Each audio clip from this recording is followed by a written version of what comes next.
Kalimi nga tregtar ambulant në biznes të vogël ka hedhur në protestë rreth 1280 tregtar të tregut industrial këtu në Durrës, të cilët kanë mbyllur dyqanet e tyre e kanë bllokuar rrugën në shenjë proteste.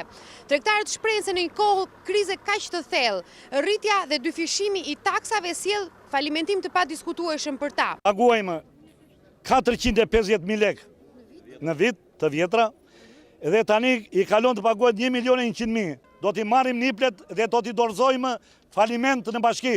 Do të thënë që 1280 biznese këtu janë të falimentuara. Shes kostume sportive. U bone qysh ta ka hy janari, deri tash unë po iki pas sefte fare. Si do vej halli jon, kur kemi ne të paguajmë gjithë taksa? Mos të thot po hap zyra pune, po të thot që unë po mbyll vende pune.